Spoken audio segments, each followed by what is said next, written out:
is Drunk Driving Prevention Month. It comes during the holiday season where the roads tend to be the busiest. ABC 10's Mark Allen is in Roseville with more. Hey, Mark. Yeah, good morning. Not trying to be dramatic, but I'm where I have some bad memories that took place not that long ago. I'm going to have Officer Ratliff let me out of the car. So nice to get out like this and not get in. Officer Ratliff, good morning. Thank you so much for being with us. And over here, Roseville PD, PIO, Chris Champa, thank you so much for hanging out. You got it, anytime. All right, so the reason I did that, 9 years ago, a little PTSD, I was escorted into a vehicle. About a block and a half that way, I was discovered behind the wheel of a car, parked, nonetheless, not fit for driving. I was probably twice the legal limit.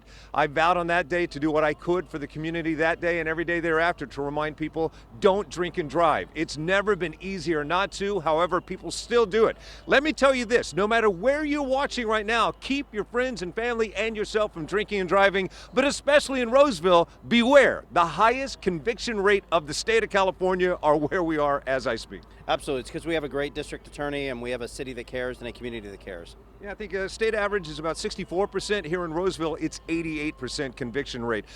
You probably have to go to court. In fact, just yesterday you were in court. If you arrest someone for DUI, you are going to appear in that courtroom to make sure that they get what they have coming. Absolutely, yes. And also, I stand by that. Look, there were people, and I'm sure maybe people watching right now that called and said, oh man, they threw the book at you, you got a bad rap. No, it changed my life for the better. It reminded me that you are arrogant if you get behind the wheel of a car and you've been drinking, and just don't do it.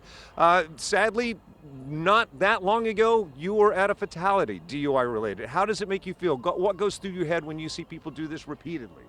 Well, DUI is something that affects everyone on all walks of life. It doesn't matter if you're wealthy, not wealthy, homeless, just a normal person.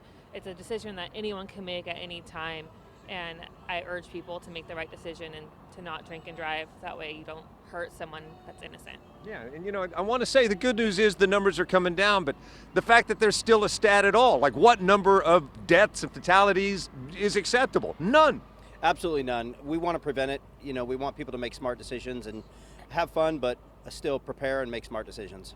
Got it. Yeah, you know, a $10 lift will save you $10,000 in attorney fees and beyond. And God, you don't want to hurt someone yourself or otherwise.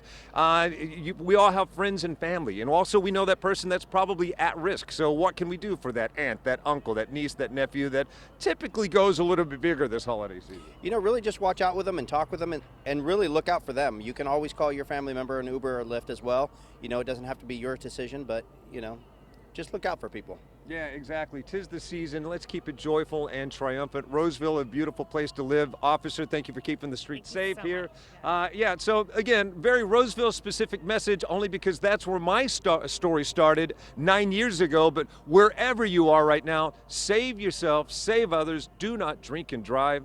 'Tis the month, 'tis the season, but think about this year-round. Back to you. Hey, Mark, I'm guessing the number one thing they probably hear when they pull somebody over is that the person who's driving says, I only had 2 beers. Is that could you ask them, what's the biggest excuse they hear? Yeah, how often is that the case? Because the people probably, you hear this every time you pull someone over. I've only had 2 drinks. I've only had 2 beers. But the fact of the matter is, they're probably over the limit at that. Well, I think that people assume that 1-2 drinks is going to be fine to drive. Me personally, I would never make that decision to drink and drive, just because you never know what's going to come out in front of you. And when you have alcohol in your system, it lowers your inhibitions, lowers your ability to operate that motor vehicle, to make sound judgments, and to react to those hazards in the roadway. And 1-2 drinks, maybe you think you're fine, but if you feel any effects, I would not operate a motor vehicle. Yeah, don't gamble with it. Yeah. Just don't drink and drive. Yep, and that includes other things besides alcohol these days, too. It's driving impaired. All right, thank you both for keeping the streets of Roseville. Don't drink and drive in Roseville. You're going to get caught. Or anywhere That's at that. crazy, man. Okay.